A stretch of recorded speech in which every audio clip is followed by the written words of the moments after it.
The Chief Electoral Officer of Uttar Pradesh, Navdeep Rinwa, announced that the draft electoral rule published after the Special Intensive Revision (SIR) removed 2.89 crore voters from the previous list of 15.44 crores.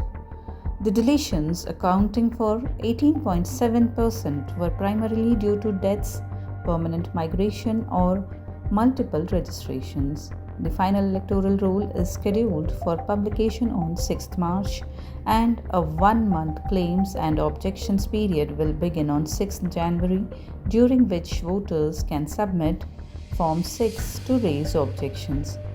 Opposition parties criticized the process. UP Congress President Ajay Rai said the one-month time allotted for SIR was insufficient, citing that larger states like UP required at least 5 to 6 months, as done in earlier exercises. Samajwadi Party leader Akhilesh Yadav expressed concerns over deletions in his wife Dimple Yadav's constituency, urging the Election Commission to correct voter lists before public dissatisfaction escalates. In West Bengal, Chief Minister Mamata Banerjee accused the EC of using mobile apps linked to BJP's IT cell to conduct SIR, claiming irregularities and forced hearings. TMC MP Derek O'Brien filed a petition in the Supreme Court alleging procedural irregularities.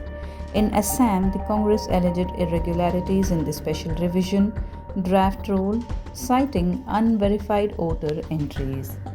The EC confirmed that detected deceased, shifted, and multiple voters have not yet been removed. Notable cases include cricketer Mohammad Shami, who must appear for SIR verification in Kolkata, and a spelling discrepancy for Nobel laureate Amartya Sen, which the EC clarified has no impact on voting eligibility.